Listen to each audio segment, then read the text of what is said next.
Hi everyone, আমার চ্যানেলে তোমাদের আরও একবার ওয়েলকাম। তো চলো আজকে সকাল থেকে ব্লগটা শুরু করা যাক। সবাইকে গুড মর্নিং জানিয়ে আর চারিদিকের গ্রিনারি একটা পরিবেশ দেখিয়ে ব্লগটা শুরু করছি। ওই যে দেখতে পাচ্ছ পাঁচিলের ওপর যেই পাখিগুলো, এগুলোর নাম নাকি আমি প্রথমবার জানলাম, কারণ আমাদের ওখানে কখনো দেখিনি। শ্বশুরবাড়িতে গিয়ে দেখলাম আর শুনলাম এর নাম সাত ভাই চম্পা। শাশুড়ি সেগুলোকে সকালে মুড়ি দেয়, তো তারা সেটাই খাচ্ছে। তো এই করতে করতে আমার স্নান হয়ে গেছে। এবার আমি আর মা দুজনে বসে চা খাচ্ছিলাম। মা একটা হার্বাল টি বানিয়েছিল, সেই বেজিল পাতা দিয়ে আর তোমার আদা গোলমরিচ সব দিয়ে একটা হার্বাল টি বানিয়েছিল, সেটাই বসে বসে খাচ্ছিলাম। আর ওই মায়ের গাছের ফুল পাশের বাড়ির একজন পাড়তে এসেছে, তার সাথেই কথা বলছিলাম। এবার ও স্নান করে বেরিয়ে চা খাচ্ছে। চা বিস্কিট খেয়ে টিফিন করেছিলাম, টিফিনটা ভিডিও করা হয়নি, কোনো মতে ভুলে গেছি। তো এই যে চলো আমরা বেরিয়ে পড়লাম, একটু বাজারে যাচ্ছি। বাইরে অসম্ভব রোদ আর অসম্ভব গরম ছিল। তো এই যে দুজনে বেরিয়ে পড়েছি, একটু বাজারের দিকে যাব, কিছু কেনাকাটার আছে, তো সেটা কিনতেই যাচ্ছি। তার আগে আমরা এখানে একটা মন্দির আছে, শীতলা মায়ের মন্দির, সেখানে মা বলেছিল দুজনে গিয়ে পুজো দিয়ে এসো। তো দিদি ননদের বাড়ির পাশেই যেহেতু মন্দিরটা, তো ননদ ফোন করে বলেছে ঠাকুরমশাই আছে, তোমরা চলে এসো। সেই জন্য আমরা সকালে স্নান করে রেডি হয়েই ছিলাম। তো মন্দিরে এলাম, জাস্ট একটু মাকে প্রণাম করব, পুজো দেওয়ার কিছু নেই এখন। তো এটা হলো, এখানে গাজন হয় এই মাঠটার মধ্যে। এই মাঠে গাজন হয় যখন সংক্রান্তিতে হয় আর কি, চৈত্র মাসের সংক্রান্তিতে। ওই যে ওটা শিব পার্বতীর মন্দির দূরে, তার পেছনেই শ্মশান রয়েছে। আর এই মাঠেই গাজন হয়, চড়ক মেলা যাকে বলে। আর এইটা হলো শীতলা মায়ের মন্দির, জোড়া শীতলা মা আছে, তোমরা দেখতে পাবে। খুব সুন্দর মন্দিরটা, এত সুন্দর পরিষ্কার পরিচ্ছন্ন। ঠাকুরমশাইয়ের পুজো হয়ে গেছিলো, শুধুমাত্র আমরা প্রণাম করতে আসবো বলে ঠাকুরমশাই একটুখানি ওয়েট করেছিলেন। তো চলো মন্দিরে ঢোকা যাক।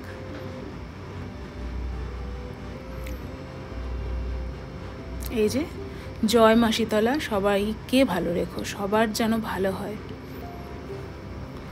তো মন্দির থেকে বেরিয়ে আমরা গ্রামের রাস্তা ধরে হেঁটে মোড়ের মাথা অবধি গেছি, ওখান থেকে টোটো নেব। কেমন লাগছে?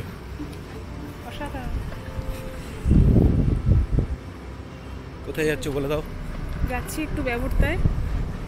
ব্যবর্তা মানে এখান থেকে আর কি একটা, মানে কি ব্যবর্তা একটা বাজার আর কি পাশেই।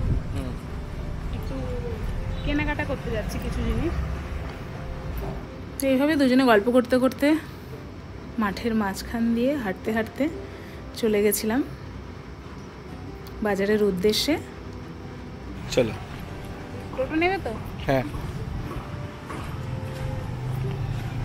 দেখতে থাকো। ব্যবস্থা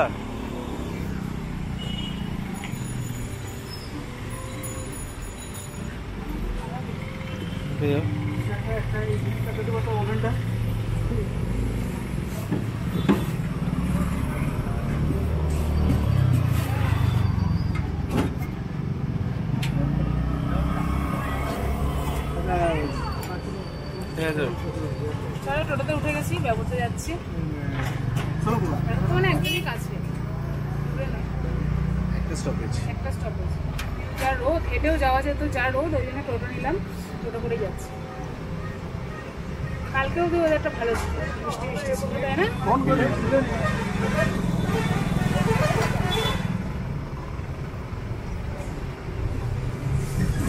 চলো,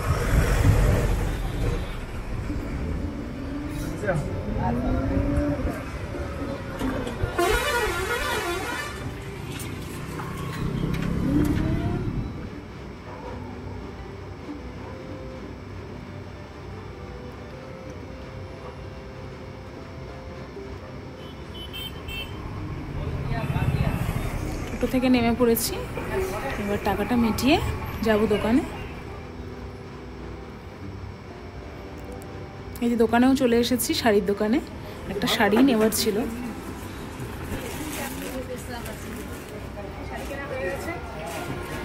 চলো, যাকে দেবো তার বাড়িতেই যাবো। প্রীতির জন্য চকলেট নিলাম, বিস্কুট নিলাম। চলো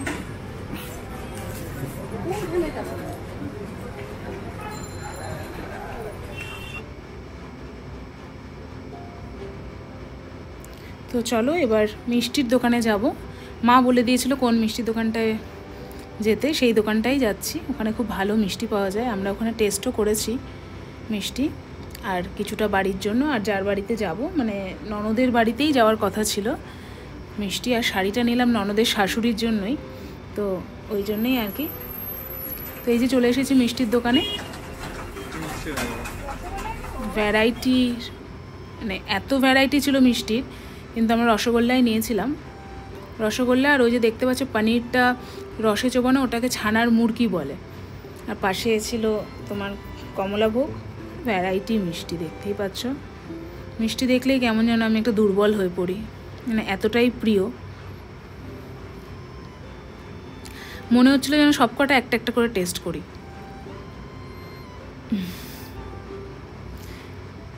বিশেষ করে আমি একটু রসের মিষ্টিটা পছন্দ করি সন্দেশের থেকে। ওই যে সাইডে যে রসমালাই টাইপের মিষ্টি ছিল গোল গোল, ওটা আমরা টেস্ট করেছিলাম। আর গরম গরম সিঙ্গারা ভাজা হচ্ছিলো। ওখানে কিছুর একটা অর্ডার ছিল সেদিন, প্রচুর প্যাকেট হচ্ছিল। এই যে রসমালাইটা নিয়েছিলাম, এটা প্রায় গরমই ছিল। ও খাচ্ছে, কাটা যাচ্ছিল না চামচ দিয়ে, তারপরে গোটাটাই টপ করে মুখে পড়ে নিয়েছে।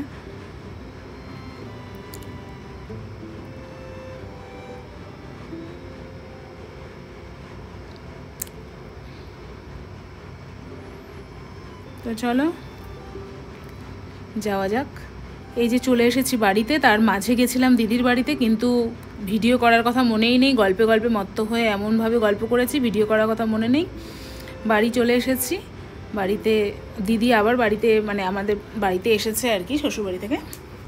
একসাথে খাবো, দিদিকে বলেই এসেছিলাম যাবে একসাথে খাবো। এই যে খাওয়া হলো।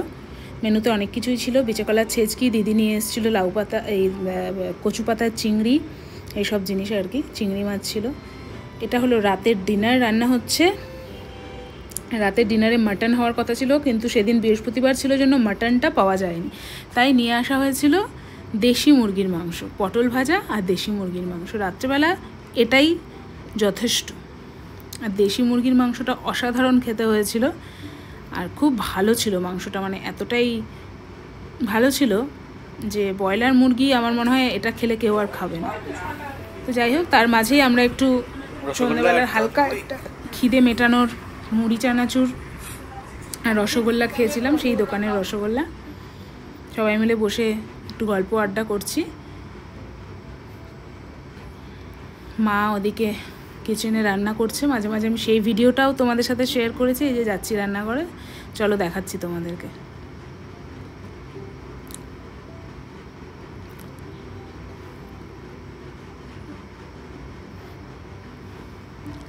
এই যে মা সবে মশলাটা কষছে। চিকেন এখনো দেয়নি, তবে রান্নাটা হয়েছিল একদম অনুষ্ঠান বাড়ির মতন, মানে এখনো মুখে লেগে আছে।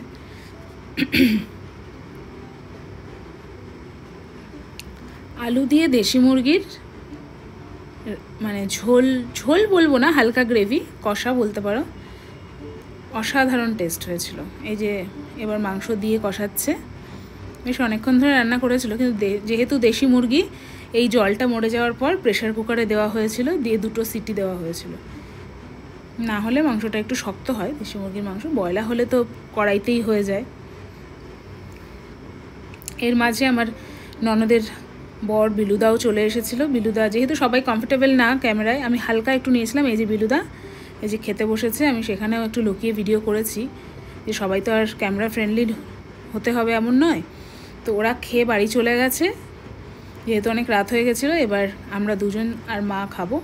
না, মারও মনে হয় মাঝে খাওয়া, হ্যাঁ মারও মাঝে খাওয়া। মা যেহেতু রুটি খেয়েছে, চিকেন টিকেন খায় না, মার খিদে পেয়েছিল, কারণ ওটাই টাইম খাবার।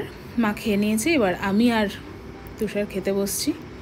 দিদি নিয়ে এসেছিলো একটু কুদরি ভাজা, মা আর পটল ভাজা, আর এই চিকেনটা দেখতেই পাচ্ছ কতটা ডিলিশিয়াস লাগছে দেখতে। ওফ,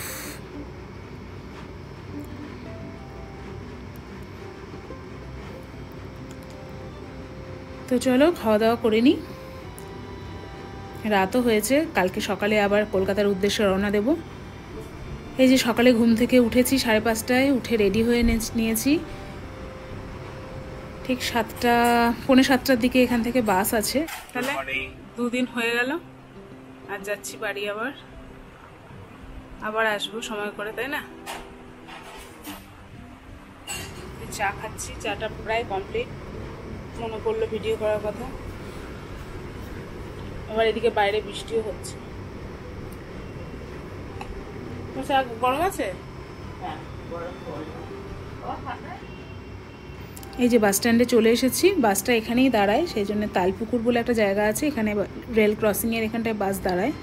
আর সেদিন সকালে জানি না হঠাৎ নিম্নচাপের মতন বৃষ্টি শুরু হয়েছিল, ছাতা নিয়ে আসতে হয়েছে, কোনো টোটো পাওয়া যায়নি বাড়ি থেকে ব্যাগ নিয়ে। একটু কষ্টই হয়েছিল সকালবেলাটা। মা দিদিও এসেছিল সাথে আমাদের বাসে। ওই যে বাস চলে আসছে, দেখতেই পাচ্ছ। এই বাসে করেই আমরা শতদল, এই বাসে করে আমরা চলে এসেছিলাম। তো দেখতে থাকো ভিডিওটা, কেমন লাগলো প্লিজ কমেন্ট করে জানিও, সাবস্ক্রাইব করো। টাটা।